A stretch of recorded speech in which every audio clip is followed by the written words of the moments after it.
नमस्कार साथियों, प्यारे मित्रों। आज आपको बहुत ही महत्वपूर्ण जानकारी देने के लिए मैं ये वीडियो लाया हूँ। इसके अंतर्गत जैसा कि आप देख रहे हैं कि राजस्थान सरकार का ऑफिशियल लेटर है और ये लेटर है कि विशेष 14 नवंबर को विशेष ग्राम सभा का आयोजन करवाया जाए। तो इसमें क्या है कि 14 नवंबर को राजस्थान सरकार की जो फ्लैगशिप योजनाएं हैं, महत्वपूर्ण योजनाएं हैं जिनसे आम जन को लाभ मिले, उसकी जानकारी दी जाएगी। तो इन योजनाओं के बारे में कंपटीशन करने वाले विद्यार्थी को तो जानकारी होनी ही चाहिए, क्योंकि उससे संबंधित एग्जाम में 1-2 प्रश्न जरूर पूछे जाते हैं। साथ ही आम जन को इनका ध्यान हो, इनकी जानकारी हो, ताकि वो इन योजनाओं का अधिकाधिक फायदा उठा सके, इसलिए ग्राम सभा का आयोजन किया जा रहा है। तो ये वीडियो सभी के लिए बहुत ही महत्वपूर्ण है। तो आइए देखते हैं कौन कौन सी योजनाएं हैं। सबसे पहले यह है चिकित्सा एवं स्वास्थ्य परिवार कल्याण विभाग, और इसके अंतर्गत 2 योजनाएं हैं, मुख्यमंत्री निःशुल्क निरोगी योजना, मुख्यमंत्री चिरंजीवी स्वास्थ्य योजना। फिर है सामाजिक न्याय एवं अधिकारिता विभाग, इसके अंतर्गत मुख्यमंत्री कन्यादान हथलेवा योजना और पालनहार योजना। कृषि विभाग की है राजस्थान कृषि प्रसंस्करण, कृषि व्यवसाय एवं कृषि निर्यात प्रोत्साहन योजना 2019। अभी इसकी डिटेल आगे पढ़ेंगे, ये तो शॉर्ट में कि कौन से विभाग की कौन सी योजना उसकी बात बताई जा रही है। फिर है आयोजना विभाग और उसकी है राजस्थान जन आधार योजना। फिर स्कूल शिक्षा विभाग, जिसमें है महात्मा गांधी राजकीय अंग्रेजी माध्यम विद्यालय, बहुत ही चर्चित। और फिर एमडीएम स्कीम, और ऊर्जा विभाग की मुख्यमंत्री किसान मित्र ऊर्जा योजना। महिला एवं बाल विकास विभाग की है आईएम शक्ति उड़ान योजना और इंदिरा गांधी मातृत्व पोषण योजना, बहुत ही महत्वपूर्ण योजनाएं हैं। अब इसको विस्तार से देखते हैं, पढ़ते हैं कौन सी योजनाएं कब स्टार्ट हुई और उसके लिए क्या क्या चाहिए। और बहुत लेटेस्ट जानकारी है फ्लैगशिप योजना की, माह जुलाई 2022 तक की जो प्रगति की ये जानकारी है। और सबसे पहले विभाग चिकित्सा एवं परिवार कल्याण विभाग, जैसा कि हमने जान लिया था। योजना का नाम है मुख्यमंत्री निःशुल्क निरोगी राजस्थान योजना, और उद्देश्य है राज्य की समस्त राजकीय, ये उद्देश्य से संबंधित भी प्रश्न पूछे जाते हैं और जानकारी होनी चाहिए कि इस योजना क्यों स्टार्ट की है। राज्य की समस्त राजकीय चिकित्सा संस्थानों में निःशुल्क ओपीडी एवं आईपीडी में राजस्थान के निवासियों को पूर्णतः निःशुल्क उपचार हेतु निःशुल्क दवा एवं जांच सुविधा। अब निःशुल्क, अब जैसा कि पर्ची की भी फीस नहीं लगती है, ओपीडी आईपीडी सब निःशुल्क है, निःशुल्क की दवा है, निःशुल्क की जांच है। लाभान्वित कौन होंगे? राजकीय चिकित्सालयों में आने वाले राजस्थान के निवासी। और इसका जो संक्षिप्त विवरण है वो दे रखा है। मुख्यमंत्री निःशुल्क निरोगी राजस्थान योजना दिनांक 1 अप्रैल 2022 से प्रारंभ की गई, बहुत ही महत्वपूर्ण है, 1 अप्रैल 2022 से। इस योजना के तहत राज्य चिकित्सा संस्थानों में आने वाले राजस्थान के निवासियों को 100% दवाइयाँ एवं जांच सुविधा निःशुल्क उपलब्ध करवाई जाती है। और वर्तमान में जुलाई 2022 तक 1594 दवाइयाँ, 927 सर्जिकल्स एवं 185 सूचर्स, यानी कुल मिला के 2706 दवाइयाँ आवश्यक दवा सूची में शामिल है और ये निःशुल्क दी जा रही। राजकीय चिकित्सालय में प्रतिदिन रोग की पर्चियों का इंद्राज ई औषधि सॉफ्टवेयर, कौन से सॉफ्टवेयर पर किया जा रहा है? ई औषधि सॉफ्टवेयर पर इसका इंद्राज किया जा रहा है। नेक्स्ट देखते हैं।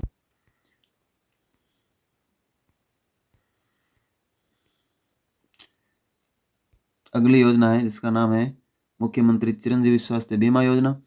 उद्देश्य क्या है? गरीब एवं वंचित परिवारों को योजना से संबंध सरकारी और निजी चिकित्सालयों में निःशुल्क उपचार उपलब्ध कराना।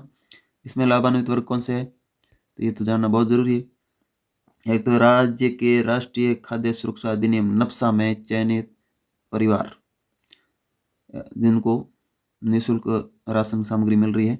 सामाजिक आर्थिक एवं जाति आधारित जनगणना सेक्शन 2011 के अंतर्गत पात्र परिवार। और बजट घोषणा वर्ष जो है 2021-22 के अनुसार समस्त विभागों में कार्यरत संविदा कार्मिक और फिर लघु एवं सीमांत कृषक तथा कोविड-19 अनुग्रह राशि प्राप्त परिवारों को निःशुल्क एवं शेष परिवारों को प्रीमियम दर का 50% यानी 850 रुपये प्रति परिवार प्रति वर्ष का भुगतान कर इस योजना में शामिल किया जाएगा। तो नफ्सा वाले और सामाजिक आर्थिक जाति आधारित जनगणना में जो पात्र परिवार है, या फिर समस्त विभागों के जो संविदा कार्मिक है, लघु और सीमांत कृषक है, या कोविड-19 अनुग्रह राशि प्राप्त करने वाले, इतने तो है निःशुल्क। और शेष बच गए, उनको भी प्रीमियम की आधी राशि देनी है, यानी 850 रुपये देने हैं। कुल जो भुगतान प्रीमियम है उसके दुगुना है, वो आधा राज्य सरकार देगी, आधा संबंधित को देना है, तो ये शामिल है। अब इसका संक्षिप्त विवरण है। कब शुरू हुई? 1 मई 2021 से मुख्यमंत्री चिरंजीवी स्वास्थ्य बीमा योजना प्रारंभ हुई। राज्य में पूर्व में संचालित आयुष्मान भारत महात्मा गांधी राजस्थान स्वास्थ्य बीमा योजना का विस्तार करते हुए उक्त योजना को यानी इस योजना को लागू किया गया। इसमें यहाँ दिया है पूर्व की भांति प्रीमियम राशि 1662 रुपये प्रति परिवार प्रति वर्ष, ये है 1662 रुपये, उसकी जगह 850 रुपये प्रीमियम संबंधित को भरना पड़ेगा। और 1893 पैकेज 10 लाख रुपए तक का निःशुल्क इलाज है, वो इस 2022-23 के बजट में घोषणा कर दी, और पहले 5 लाख था। योजना में दिनांक 31/7/2022 तक 823 सरकारी एवं 856 निजी चिकित्सालय योजना से संबंध हो गया, यानी इतने सरकारी तो है ही है, 856 निजी चिकित्सालय जिसमें चिरंजीवी स्वास्थ्य बीमा योजना के अंतर्गत इलाज किया जा रहा है। आगे देखते हैं, यहाँ कुछ आंकड़े हैं, ये हमारे लिए ज़्यादा इम्पोर्टेंट नहीं है। अब है मुख्यमंत्री कन्यादान योजना। तो वर्ष 1997-98 में राज्य सरकार द्वारा आर्थिक दृष्टि से कमजोर विधवा महिलाओं की पुत्रियों के विवाह हेतु अनुदान योजना, किसके लिए? 1997-98 में कमजोर विधवा महिलाओं की पुत्रियों के विवाह के लिए योजना प्रारंभ की गई। वर्ष 2005 में बीपीएल परिवारों की पुत्रियों के विवाह हेतु अनुदान योजना सहयोग योजना प्रारंभ की गई। तो बीपीएल परिवार इसमें 2005 में शामिल कर ली। वर्तमान स्थिति क्या है? 2016-17 में उक्त दोनों योजनाओं को एकीकृत कर सहयोग एवं उपहार योजना के नाम से संशोधित दिशा निर्देश जारी की गई, यानी वर्तमान नाम सहयोग एवं उपहार योजना मुख्यमंत्री कन्यादान योजना का नाम है। विभाग के संशोधित आदेश क्रमांक जो भी दिए, और इसमें इन वर्गों को अनुदान दिया जाएगा। अब मुख्यमंत्री कन्यादान योजना में पात्रता के लिए क्या है? तो अनुसूचित जाति, अनुसूचित जनजाति, अल्पसंख्यक वर्ग की बीपीएल परिवारों की कन्याओं के विवाह पर यह लाभ दिया जाता है। एससी, एसटी और अल्पसंख्यक वर्ग के बीपीएल परिवार से सभी वर्गों के बीपीएल परिवार, अंत्योदय परिवार और आस्था कार्डधारी परिवार है, आर्थिक दृष्टि से कमजोर विधवा महिलाएं, विशेष योग्यजन, पालनहार योजना का लाभान्वित कन्याओं के विवाह पर भी इसका लाभ दिया जाता है। तो बीपीएल वाले तो सारे आगे, अंत्योदय परिवार, आस्था कार्डधारी, आर्थिक दृष्टि से कमजोर, विशेष योग्यजन, पालनहार योजना वाले, और महिला खिलाड़ियों के स्वयं के विवाह पर, महिला खिलाड़ी है उसके खुद के विवाह पर इस योजना का लाभ दिया जाता है। और देश सहायता राशि कितनी दी जाती है? तो अनुसूचित जाति जनजाति यानी एससी एसटी अल्पसंख्यक वर्ग के जो बीपीएल परिवार है, ऊपर जो कहा उसका प्रथम वर्ग, उसके लिए परिवारों के 18 वर्ष से अधिक आयु की कन्याओं के विवाह पर 31,000, 10वीं पास कन्या को 10,000 अतिरिक्त, 31,000 तो वो दिए जाएंगे, और 10वीं पास है तो 10,000 ज़्यादा, यानी कुल 41,000 हो गए। स्नातक पास है उसके लिए 20,000 अतिरिक्त, यानी कुल 51,000 रुपये दिए एससी एसटी और अल्पसंख्यक के लिए बीपीएल परिवार। दूसरा, अन्य वर्गों के जो बीपीएल परिवार है, अंत्योदय, आस्था कार्डधारी, आर्थिक दृष्टि से कमजोर महिला, विशेष योग्यजन या महिला खिलाड़ी, उनके विवाह पर 18 वर्ष से अधिक आयु के विवाह पर 21,000, वहाँ है 31,000, यहाँ 21,000, 10वीं पास है तो यहाँ 10,000 अतिरिक्त है, तो कुल 31,000 हो गए। स्नातक पास है तो 20,000, यानी कुल 41 हो गया, यानी 10,000 का अंतर है इन दोनों वर्गों के अंदर। नेक्स्ट है पालनहार योजना। इस योजना का उद्देश्य क्या है? राज्य के ऐसे अनाथ एवं देख रेख और जो यहाँ थोड़ा साफ दिखाई नहीं दे रहा है से प्रभावित श्रेणियों में आने वाले बालक बालिकाएं, यानी जिसके पालन पोषण कुल मिला के करने वाला कोई नहीं है, उन बालक बालिकाओं के परिवार के अंदर समुचित देखरेख और संरक्षण एवं शिक्षा सुनिश्चित करने के लिए सरकार की ओर से आर्थिक सहायता प्रदान किए जाने के प्रावधान को सुनिश्चित करना है। तो जिनका ऐसे बच्चे जिनका कोई घर में पालन पोषण करने वाला नहीं है, योजना कब प्रारंभ हुई है? योजना हुई है 2004-05 में प्रारंभ। और लाभान्वित श्रेणी में यानी इसमें कौन कौन आते हैं? तो यहाँ स्पष्ट दिया है, अनाथ बालक बालिका, न्यायिक आदेशों के तहत मृत्युदंड, आजीवन कारावास प्राप्त माता पिता के बच्चे, जो जिसके माता पिता है वो जेल के अंदर बंद है, और पेंशन प्राप्त कर रही विधवा गाला के बच्चे, एक समय में अधिकतम 3 बच्चों को ये लाभ दिया जाएगा। और पुनर्विवाहित विधवा माता के बच्चे, चाहे उसने पुनर्विवाह कर लिया लेकिन विधवा थी पहले, तो उसके बच्चे, HIV एड्स पीड़ित माता पिता के बच्चे। बिंदु नंबर 6, कुष्ठ रोग से पीड़ित माता पिता के बच्चे। और 7 है, नाता जाने वाली माता के बच्चे, एक समय में अधिकतम 3 बच्चों को लाभ दिया जाएगा। विशेष योग्यजन माता पिता के बच्चे, पेंशन प्राप्त कर रही तलाकशुदा या परित्यक्ता महिला के बच्चे, सिलिकोसिस पीड़ित माता पिता के बच्चे। तो ये इतने जो इस प्रकार के बच्चे हैं, इतनी श्रेणियों के, उनको ये पालनहार योजना का लाभ दिया जाएगा। अब अनुदान राशि क्या है, कितना लाभ दिया जाता है, तो इसके लिए अनाथ श्रेणी के जो है 0 से 6 वर्ष तक की आयु के बच्चे, उनको 1500 रुपये प्रति माह, और 6 से 18 वर्ष तक की आयु के लिए 2500 रुपये प्रति माह। तो ये राशि बढ़ाई हुई है, 6 वर्ष तक 1500 और 6 से 18 2500 रुपये। अन्य श्रेणियों के लिए 0 से 6 वर्ष की आयु के लिए 500 रुपये और 6 से 18 के लिए वो है 1000 रुपये प्रति माह। क्योंकि पहले वाला अनाथ है बिल्कुल, माता पिता दोनों नहीं, और बाकी वाले में थोड़ा अलग केस है।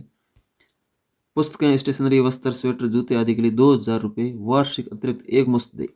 विधवा पालनहार और नाता पालनहार में ये दे नहीं है, बाकी के लिए ये 2000 रुपये दिए जाते हैं। और 3 से 6 वर्ष के बच्चों के लिए आंगनबाड़ी पे जाना अनिवार्य, 6 से 18 के लिए विद्यालय में पंजीयन होना अनिवार्य। नेक्स्ट है राजस्थान कृषि संस्करण, कृषि व्यवसाय एवं कृषि निर्यात प्रोत्साहन योजना 2019। इसके संबंध में एक नोट दिया गया है। तो राजस्थान कृषि प्रसंस्करण, कृषि व्यवसाय एवं कृषि निर्यात प्रोत्साहन योजना 2019 के तहत कृषि प्रसंस्करण इकाई एवं आधारभूत संरचनाओं का निर्माण हेतु कृषकों एवं उनके संगठनों को पूंजीगत लागत पर 50% अधिकतम 1 करोड़ रुपए तक अनुदान एवं बैंक ऋण पर 6% दर से 5 वर्ष तक अधिकतम 1 करोड़ का ब्याज अनुदान, यानी बहुत शानदार है। लागत में 50% अनुदान 1 करोड़ तक का, और बैंक का ऋण उठाया तो 6% ब्याज मुक्त है, और वो भी 5 साल तक ब्याज का अनुदान।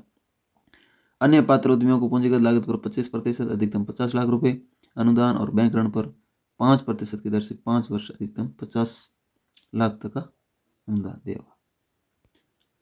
विद्युत प्रभार में 1 रुपये प्रति इकाई की दर से सालाना 2 लाख रुपए का 5 वर्ष तक का पुनर्भरण किया जाएगा।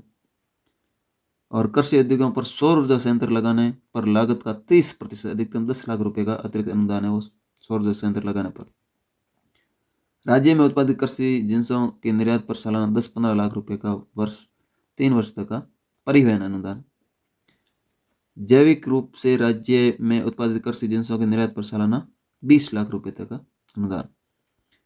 घरेलू व्यापार के प्रोत्साहन हेतु अन्य राज्यों के बड़े शहरों में राज्यों में उत्पादित फल, सब्जी व फूलों को 300 किलोमीटर से अधिक दूरी पर विक्रय करने हेतु भेजे जाने पर जो परिवहन लागत का 25% की दर से सालाना 15 लाख रुपए का 3 वर्ष का अनुदान, परिवहन अनुदान। तो ये क्या है, ये जो योजना है राजस्थान कृषि प्रसंस्करण, कृषि व्यवसाय, कृषि निर्यात प्रोत्साहन योजना है। राजस्थान से कृषि से संबंधित उत्पादन हो और उसका निर्यात हो, उसके लिए बहुत ही बड़ी है योजना ये लागू की गई है। हालांकि ये ज़्यादातर बड़े लोगों के लिए, बड़े उद्यमियों के लिए काम की है, फिर भी इसके समस्त बिंदु ध्यान होने चाहिए। कंपटीशन करने वाले के लिए क्या है कि ऑप्शन आ सकते हैं इसमें, ये तीनों 4 लाइन दे के पूछ ले कौन सा असत्य है। नेक्स्ट है आयोजना विभाग की योजना है राजस्थान जन आधार योजना, सबसे चर्चित योजना है ये। इसका उद्देश्य है राज्य के निवासी परिवारों की जनसांख्यिकी एवं सामाजिक आर्थिक सूचनाओं का डेटाबेस तैयार कर प्रत्येक परिवार को 1 नंबर 1 कार्ड और 1 पहचान, तो ये टैगलाइन बिल्कुल याद रखनी है, 1 नंबर 1 कार्ड 1 पहचान प्रदान किया जाना, जिसे परिवार एवं उसके सदस्यों की पहचान के दस्तावेज के रूप में मान्यता है। ये पहचान के दस्तावेज के रूप में मान्य है। पात्र लाभार्थियों के नकद लाभ, प्रत्यक्ष लाभ हस्तांतरण के माध्यम से उनके बैंक खातों में और गैर नकद लाभ आधार आदि प्रमाण उपरांत घर के समीप हस्तांतरित करवाना, ये इनके उद्देश्य, सभी उद्देश्य बहुत महत्वपूर्ण है। महिला सशक्तिकरण एवं वित्तीय समावेशन को ये बढ़ावा देना, सरकार द्वारा प्रदत्त जन कल्याण के लाभों की योजना हेतु परिवार के सदस्यों की पात्रता का निर्धारण करना, ई मित्र तंत्र को जन आधार प्राधिकरण के अधीन लाकर उसके विनियमन द्वारा प्रभावी नियंत्रण व संचालन करना, राज्य के विद्यमान तकनीकी तथा इलेक्ट्रॉनिक ढांचे का विस्तार एवं सुदृढ़ीकरण किया जाना, राज्य के निवासियों को जन कल्याण की योजनाओं के लाभों के अतिरिक्त ई कॉमर्स, बीमा और सुविधाओं का ग्रामीण क्षेत्रों में विस्तार करवाना, और इसके लाभान्वित रह गए राजस्थान राज्य के सभी निवासी। अब और संक्षिप्त विवरण दिया है। माननीय मुख्यमंत्री महोदय द्वारा परिवर्तित बजट 2019-20 में विभिन्न योजनाओं के लाभ सरलता, सुगमता और पारदर्शी रूप से आम जन तक पहुंचाने के लिए एक नंबर, एक पहचान, एक कार्ड की विचारधारा के प्रभावी क्रियान्वयन के लिए राजस्थान जन आधार योजना लाई जाने की घोषणा की गई थी। राजस्थान सरकार में जो है कांग्रेस की सरकार आती योजना लागू कर दी भामाशाह योजना के स्थान पर। उक्त बजट घोषणा के क्रम में माननीय मुख्यमंत्री द्वारा दिनांक 18 दिसंबर 2019 को राजस्थान जन आधार योजना 2019 का शुभारंभ किया गया। बहुत ही महत्वपूर्ण डेट है। इस योजना के प्रभावी क्रियान्वयन के लिए दिनांक 18 दिसंबर 2019 से ही राजस्थान जन आधार प्राधिकरण अधिनियम 2020 प्रदेश में प्रवर्तित किया गया। तो ये अधिनियम लाया गया 18 दिसंबर 2019 को ये योजना शुरू हुई। राजस्थान जन आधार प्राधिकरण की स्थापना, गठन तथा कार्यकारिणी समिति का गठन किया जा चुका है और राजस्थान जन आधार प्राधिकरण नियम 2021 4 अगस्त 2021 से लागू किया जा चुका है। मुख्य बिंदु क्या है? राज्य के सभी निवासी परिवार पंजीयन कराने और जन आधार कार्ड प्राप्त करने हेतु पात्र हैं। राजस्थान निवासी जरूरी है। नामांकित प्रत्येक परिवार को एक 10 अंकीय पहचान के लिए कितने अंक का पहचान संख्या दी जाएगी? 10 अंकों का। परिवार के मुखिया सहित प्रत्येक सदस्य को 11 अंकीय व्यक्तिगत पहचान। अब व्यक्तिगत पहचान अलग है, जन आधार नंबर अलग है। व्यक्तिगत पहचान में क्या है? व्यक्तिगत आईडी हर एक मेंबर की होती है। फिर है नफसा परिवारों सहित नामांकित परिवार जन आधार पोर्टल से अपना जन आधार ई कार्ड डाउनलोड कर सकते हैं। इसमें मैं बता दूं कि जिन्होंने भामाशाह कार्ड बनाया था उनका तो जन आधार कार्ड ऑटोमेटिक बना दिया गया है और बाकी नवीन परिवार है उनको आवेदन करना पड़ेगा। इस योजना के अंतर्गत नकद लाभ प्रत्यक्ष लाभ हस्तांतरण के माध्यम से और गैर नकद लाभ आधार अधिप्रमाण यानी आधार द्वारा प्रमाणित करके दिया जाएगा। नेक्स्ट है सार्वजनिक वितरण प्रणाली, सामाजिक सुरक्षा पेंशन, मुख्यमंत्री चिरंजीवी स्वास्थ्य बीमा योजना आदि 103 योजना सेवाओं के लाभ हस्तांतरण किए जा रहे हैं। तो ये डायरेक्ट लाभ दिया जा रहा है 103 योजनाओं के तहत। राजस्थान जन आधार योजना अंतर्गत दिनांक 18 दिसंबर 2019 से 30 जून 2022 तक की अवधि में हस्तांतरण किए गए लाभों का ग्रामीण क्षेत्रों हेतु ग्राम पंचायतवार एवं शहरी क्षेत्रों हेतु वार्ड संख्यावार 6 माह के अंतराल से प्रशासनिक प्रतिवेदन सामाजिक अंकेक्षण हेतु राज्य के जन सूचना पोर्टल पर अपलोड किए जा चुके हैं। कितना लाभ दिया है, क्या किया गया? भारत सरकार के परिपत्र दिनांक 9 मई 2020 के द्वारा जन आधार कार्ड को परिवार एवं उनके सदस्यों की पहचान, पते और संबंध दस्तावेज के रूप मान्यता प्रदान करने हेतु सूचीबद्ध किया गया है। ये तीनों के लिए काम आ जाएगा, पहचान, पता और संबंध के लिए। अब इसकी जो प्रशासनिक व्यवस्था है उसके बारे में दिया है।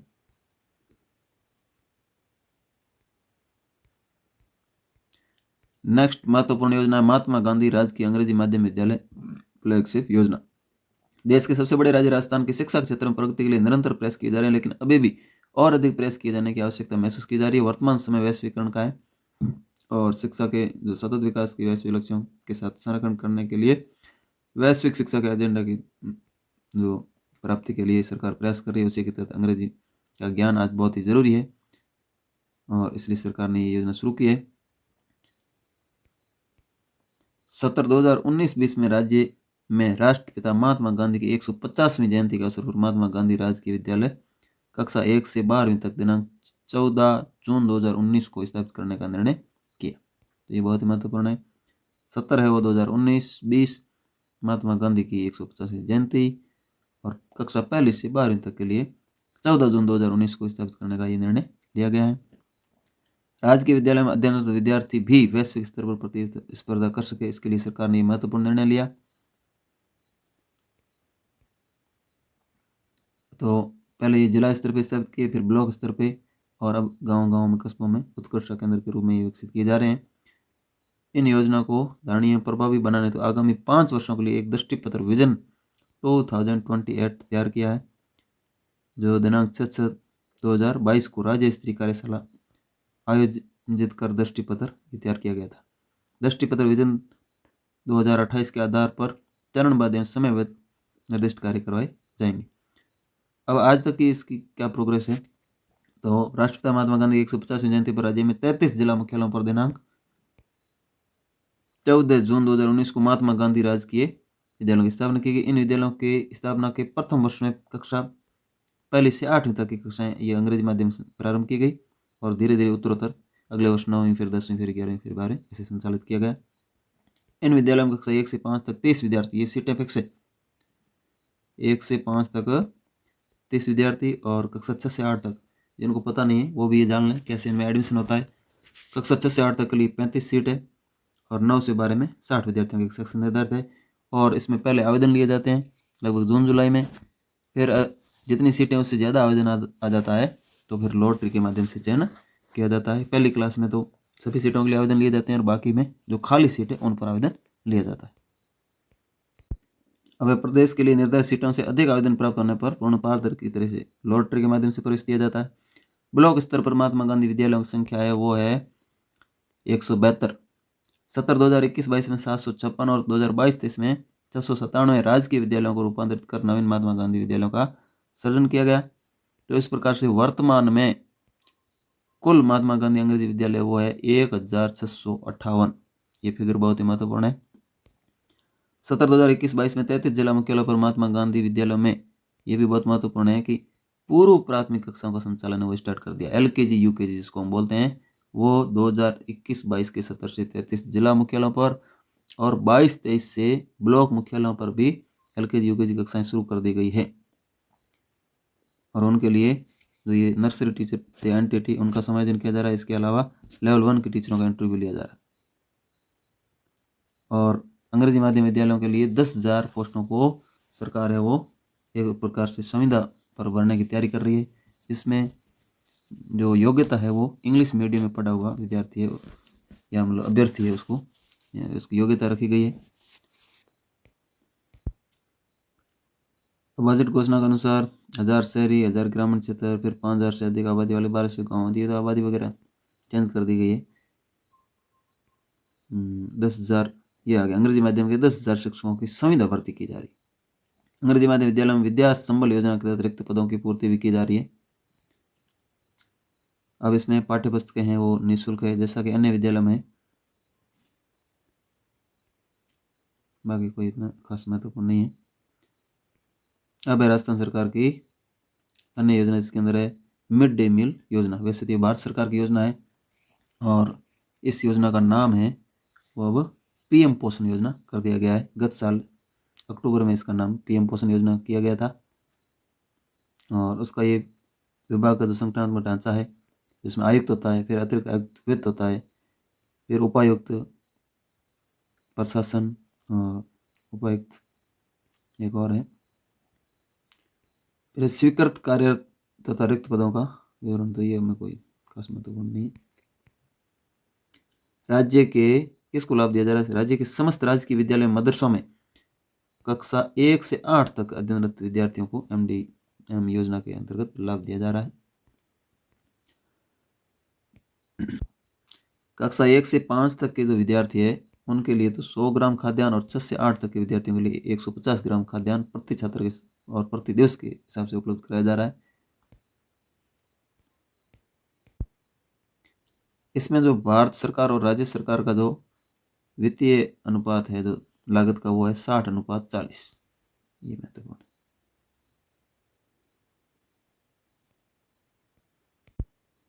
राज्य के 20 जिलों में संचालित अन्नपूर्णा महिला सहकारी समिति और स्वयं सहायता समूह है वो भी विद्यार्थियों को भोजन उपलब्ध करा रहे हैं। बाकी के लिए कुक कम हेल्पर है वो रखा हुआ है। वर्तमान में स्वयं सेवी संस्था द्वारा 11 स्थानों पर केंद्रीय रसोई घर संचालित है। तो हम केवल महत्वपूर्ण बिंदुओं का ही जिक्र कर रहे हैं। अब आलोच्य वर्ष की विशेष पहल एवं उपलब्धियां। कोविड-19 के दौरान सरकार ने क्या क्या किया है उसका यहाँ पे विवरण दिया गया है।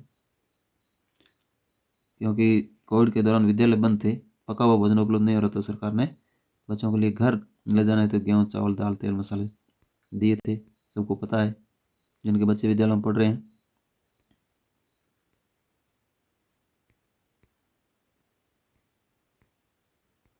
अब है मुख्यमंत्री बाल गोपाल योजना, बहुत ही महत्वपूर्ण योजना है। वित्त एवं विनियोग विधेयक 2022-23 के जवाब के दौरान मुख्यमंत्री महोदय ने ये नई घोषणा की कक्षा 1 से 8 तक के विद्यार्थियों को राजकीय विद्यालयों में एमडीएम की पौष्टिकता सुधार की दृष्टि से आगामी वर्ष से सप्ताह में 2 दिन पाउडर मिल्क का उपयोग करते हुए दूध उपलब्ध कराया जाएगा। मुख्यमंत्री बाल गोपाल योजना अंतर्गत कक्षा 1 से 8 तक के समस्त विद्यार्थियों को सप्ताह में 2 दिवस कौन से मंगलवार और शुक्रवार को पाउडर मिल्क उपलब्ध कराया जाएगा। और ये योजना अभी इस नवंबर माह में स्टार्ट होने जा रही है। स्कूल में दूध पहुंच चुका है और अभी शुरू हो जाएगी। पात्रता कक्षा 1 से 8 के विद्यार्थी है और मात्रा कितनी है, तो प्राथमिक कक्षाओं के लिए है 1 से 5 के लिए 150 मिलीलीटर दूध डेली दिया जाएगा, मतलब सप्ताह में 2 दिन से उस दिन दिया जाएगा। और प्रति विद्यार्थी और उच्च प्राथमिक कक्षा 6 से 8 के लिए 200 मिलीलीटर दूध प्रति बालक दिया जाएगा। किसानों के लिए राजस्थान सरकार की महत्वपूर्ण योजना जो बजट 2021-22 में घोषणा की गई थी, मुख्यमंत्री किसान मित्र ऊर्जा योजना बहुत ही महत्वपूर्ण योजना है। इसके अंतर्गत पूर्व में संचालित डीबीटी योजना को अधिक बेहतर बनाने सामान्य श्रेणी के ग्रामीण कृषि उपभोक्ताओं प्रति माह 1000 रुपये तक वो प्रति वर्ष अधिकतम 12,000 रुपये तक की राशि जो उनका बिल होगा उसके अंदर अनुदान दिए जाने की घोषणा की गई। तो ग्रामीण क्षेत्रों में है और कृषि उपभोक्ताओं के लिए योजना है। टैरिफ अनुदान तो जो दिया जा रहा है वो वर्तमान जो प्रचलित है वो अलग है, इसके साथ अतिरिक्त अनुदान है प्रति माह 1,000 रुपये अधिकतम 12,000 रुपये। इसका नाम दिया है मुख्यमंत्री किसान मित्र ऊर्जा योजना और बिलिंग का जो माह है वो है मई 2021, इससे ये लागू होगी। अगली बहुत ही महत्वपूर्ण योजना है IM शक्ति उड़ान योजना। राजस्थान में महिलाओं के स्वास्थ्य जागरूकता एवं निःशुल्क सैनिटरी नैपकिन वितरण की योजना लागू की गई।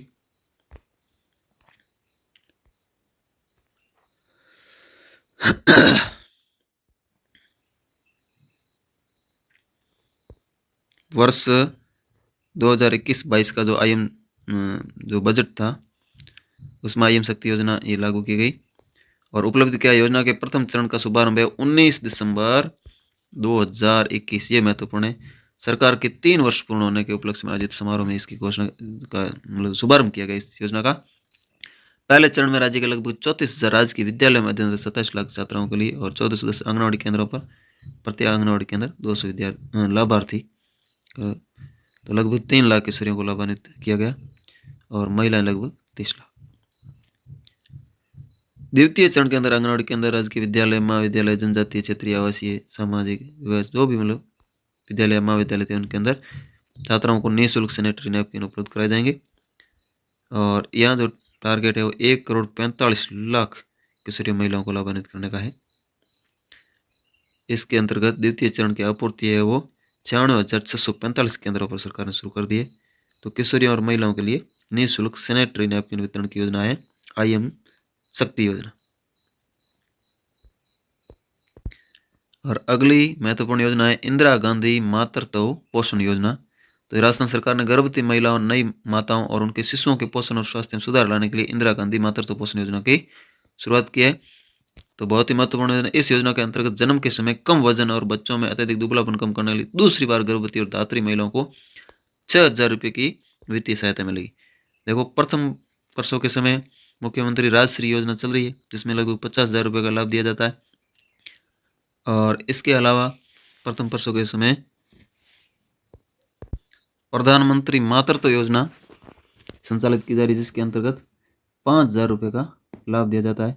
उसके आवेदन प्रथम प्रसव के समय और उसका आवेदन है वो आंगनबाड़ी केंद्र पर आप जमा करा सकते हैं। और उसका जो 1,000 रुपये किस्त है वो बच्चे के जन्म से पूर्व ही मिल जाती है, यानी 3 माह की गर्भावस्था के बाद में वो फॉर्म और टीकाकरण कार्ड की प्रतिलिपि और पति पत्नी का जन आधार कार्ड और बैंक डायरी की प्रतिलिपि ये आप जमा करवा सकते हैं। फिर है तो ये योजना है ये दूसरी बार गर्भवती महिलाओं के लिए और धात्री महिलाओं के लिए इसमें 6,000 रुपये की बहुत ही बड़ी राशि है वो सरकार के द्वारा दी जा रही है। महत्वपूर्ण योजना शुरू की। सामाजिक और व्यवहार परिवर्तन संचार के माध्यम से माँ को पौष्टिक आहार खाने में संतान की उचित देखभाल आदि की प्रेरणा देने के लिए योजना शुरू की गई। स्वस्थ और जीवन की दौड़ में बने बच्चा रहे स्वस्थ जीवन की दौड़ में बने चैंपियन इसके अंतर्गत। और इसका जो प्रावधान है वो 5 किस्तों में है, 5 किस्तों में ये राशि दी जाएगी। दे रखा है प्रथम किस्त है वो द्वितीय संतान की हेतु प्रथम गर्भावस्था जांच एवं पंजीकरण होने पर 120 दिवस में। दूसरी किस्त है 2 प्रसव पूर्व जांचें पूरी होने पर गर्भावस्था के 6 माह के भीतर, यानी बच्चे के जन्म से पूर्व 2 किस्त मिल जाएगी। और तीसरा है संस्थागत जन्म है, किसी अस्पताल में जन्म हुआ हो तो तीसरी किस्त 1000 रुपये। और चौथी किस्त 3.5 माह तक के सभी नियमित टीके बच्चे के लगाए जाने के बाद में 120 दिवस लग जाने पर 2000। और पांचवी किस्त संतान के उपरांत स्थायी परिवार नियोजन या कोऑपरेटिव लगाने पर 1000 रुपये, और तो कुल मिला के 6000 रुपये का लाभ दिया जाएगा। वित्तीय सहायता दूसरी बार गर्भवती एवं धात्री महिलाओं को बेहतर पौष्टिक आहार प्राप्त करने में मदद करेगी, ये सरकार का लक्ष्य है। अब योजना क्षेत्र क्या है, कब शुरू हुई, कहाँ शुरू हुई, तो जिस योजना की बात कर रहे हैं वो योजना है इंदिरा गांधी मातृत्व पोषण योजना। प्रथम चरण है वो 2020-21 में, और राज्य के 4 जनजातीय जिलों में शुरू हुआ। एग्जाम की दृष्टि से इम्पोर्टेंट है, वो है बांसवाड़ा, डूंगरपुर, प्रतापगढ़ और उदयपुर, तथा शहरिया जनजाति बाहुल्य 12 जिले। तो 4 जिले ये हो गए, हालांकि ये कुल 4 जिलों की बात नहीं है, 4 जनजाति जिलों का कहा हुआ है, बांसवाड़ा, डूंगरपुर, प्रतापगढ़, उदयपुर, और एक है शहरीय जनजाति वाले जिला 12, यानी कुल मिला के 5 जिलों में योजना 2020-21 में शुरू हुई। द्वितीय चरण है वो 2022-23 में। ये योजना राजस्थान के अन्य समस्त जिलों में, यानी आज के दिन ये समस्त जिलों में योजना लागू है। अब इसकी शर्तें क्या है, योजना के लिए ऐसी सभी महिलाओं को पात्र माना जाएगा जो प्रथम चरण के योजना क्षेत्र में 1/11/2020 को या उस तारीख के बाद दूसरी संतान के साथ गर्भवती हैं। द्वितीय चरण जो अभी 2022-23 के बजट से शुरू हुआ, इसके अंदर 1 अप्रैल 2022 को या उस तारीख के बाद दूसरी संतान के साथ गर्भवती। इन महिलाएं केंद्र सरकार, राज्य सरकार के सार्वजनिक क्षेत्र उपक्रम नियमित रूप से रोजगार में है, किसी अन्य कानून के तहत इसी तरह का लाभ प्राप्त कर रही हैं, उन्हें इस योजना का लाभ नहीं मिलेगा। यानी सार्वजनिक क्षेत्र के अंतर्गत नियमित अगर रोजगार में तो नहीं मिलेगा। जहाँ इंदिरा गांधी मातृत्व पोषण योजना के तहत पंजीकरण के बाद किसी लाभार्थी की ये जो मान लो शिशु वगैरह है गर्भ में खत्म हो जाए, ऐसी स्थिति में और वो लाभार्थी भविष्य में गर्भधारण लाभ प्राप्त करने तो पात्र होगी, भले उसे पहले सभी किस्तों का लाभ मिल गया हो, लेकिन उसी से मृत्यु होगी तो भविष्य में उसे लाभ मिल सकेगा। आंगनवाड़ी कार्यकर्ता, सहायिका, आशा सहयोगिनी, ये है इस योजना का लाभ प्राप्त कर सकती है, क्योंकि ये संविदा की श्रेणी में आती है। पंजीकरण करवाने के लिए क्या है, जन आधार अनिवार्य है। आज के समय राजस्थान में सबसे महत्वपूर्ण जो दस्तावेज है वो है जन आधार, और दूसरा है चिरंजीवी स्वास्थ्य बीमा। लाभार्थी के व्यक्तिगत जन आधार से उसका बैंक खाता भी लिंक होना अनिवार्य है, और बाकी कोई खास चीज नहीं है। आशा सहयोगिनी के पास ये आप इसका पंजीकरण करवा सकते हैं। योजना की शर्तों का अनुपालन करने पर लाभार्थी की जानकारी स्वतः सरकार के राज पोषण पोर्टल में पंजीकृत हो जाएगी ऑटोमेटिक। आजकल सब सिस्टम ऑनलाइन है। इंदिरा गांधी मातृत्व पोषण योजना में राजस्थान सरकार के 3 विभागों का योगदान है। पहला है खान और भू विज्ञान। देखो ये भी मोस्ट है, कौन से का परीक्षा में आ सकता है प्रश्न, कौन से विभाग का योगदान है अथवा, तो खान और भू विज्ञान विभाग के अधीन जिला खनिज फाउंडेशन ट्रस्ट, ये क्या है, खनन प्रभावित क्षेत्रों में महिला और बाल विकास के लिए योजना का वित्त पोषण करेगा। महिला और बाल विकास विभाग आंगनवाड़ी केंद्रों द्वारा योजना का क्रियान्वयन, और चिकित्सा स्वास्थ्य एवं परिवार कल्याण विभाग ANM और आशा द्वारा लाभार्थियों को उचित पोषण और शिशु देखभाल संबंधी परामर्श। तो इन तीनों विभागों के योगदान से इस योजना का सफल संचालन किया जा रहा है। इस प्रकार विभिन्न विभागों का महिला और बाल विकास हेतु चुना राज्य के लिए अद्वितीय पहल है। तो दोस्तों ये था आज का वीडियो, और आगे और भी इस प्रकार की लाभकारी योजनाओं पे चर्चा करेंगे अगले वीडियो में। अब आपसे निवेदन है कि आप अपने चैनल को लाइक और सब्सक्राइब ज़रूर करें, और आप अपना सुझाव भी दे सकते हैं। धन्यवाद, थैंक यू।